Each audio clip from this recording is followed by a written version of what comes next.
Bagi Boksu mohon penjelasan dari Yohanes 15 ayat 22 dan 24. Apakah maknanya? Adalah karena Yesus memberitakan kebenaran, maka manusia mengerti dosa yang selama ini mereka lakukan. Terima kasih. Ya, mungkin kalau kita baca ayat ini kurang jelas. Ya, maksudnya begini loh. Di dalam Yohanes 15 ayat 22 dan 24. Ini ayat firman Tuhan yang pertanyaan yang cukup jeli ya, menurut saya cukup jeli ya. Perhatikan. Di dalam ayat 22, 24 dalam terjemahan baru begini. Kiranya aku tidak datang dan tidak berkata kepada mereka, mereka tentu tidak berdosa. Tetapi sekarang mereka tidak mempunyai dalil lagi bagi dosa mereka. Ini perkataan Tuhan Yesus. Sekiranya aku tidak datang dan dia berkata-kata kepada mereka, mereka tentu tidak berdosa. Tapi sekarang mereka tidak mempunyai dalil bagi dosa mereka. Ayat 24. Sekiranya aku tidak melakukan pekerjaan di tengah-tengah mereka, seperti yang tidak pernah dilakukan orang lain. Pekerjaan dimaksud itu apa? Ya, itu perlu diketahui juga ya.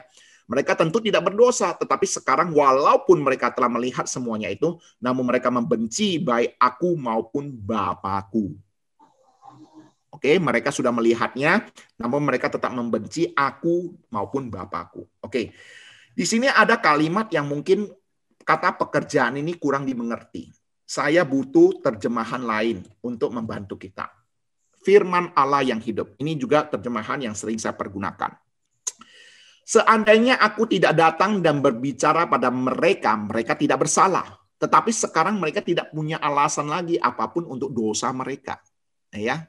Kemudian seandainya aku belum pernah melakukan mujizat-mujizat yang penuh dengan kuasa di tengah-tengah mereka, mereka tidak akan dipersalahkan.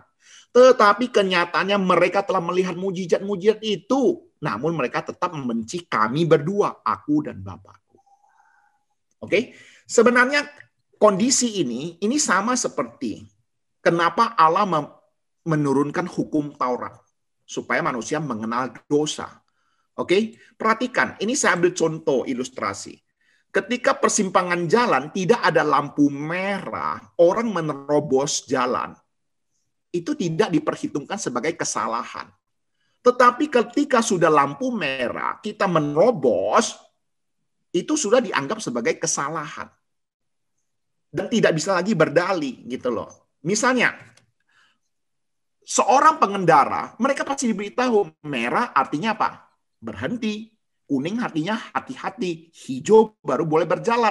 Itu sudah diberitahu. Nah, ini pengajaran yang sudah diberitahu. Tetapi ketika mereka terobos, mereka tidak ada lagi berdalih. Tidak bisa berdalih lagi. Mereka sudah tahu. Ya. Demikian juga saya sering pergunakan demikian. Ketika saya menaruh pulpen di atas meja, ini dosa tidak? Ini salah tidak? Menaruh pulpen di atas meja. Ini tidak dosa. Tetapi kalau papa saya katakan atau mama saya katakan, Sun, jangan taruh pulpen di atas meja. Tetapi saya tetap taruh pulpen di atas meja. Itu sudah diperhitungkan sebagai dosa tidak? Sebagai kesalahan tidak? Itu sudah diperhitungkan sebagai dosa. Ya apa? Melawan perintah orang tua. Padahal yang dilakukan sama. Hanya bedanya waktu pertama kali saya melakukan itu belum ada pemberitahuan. Belum ada pengajaran. Tetapi setelah saya sudah diberitahu, saya sudah tahu, saya tetap melakukannya, itu diperhitungkan sebagai kesalahan. Demikian juga ketika Tuhan Yesus hadir. Dengan pengajarannya, Tuhan Yesus mengajarkan kepada mereka hal yang boleh dilakukan dan hal yang tidak boleh dilakukan. Dosa-dosa juga sudah diberitahukan kepada mereka. Kemudian Tuhan Yesus juga melakukan kuasa-kuasa yang begitu nyata.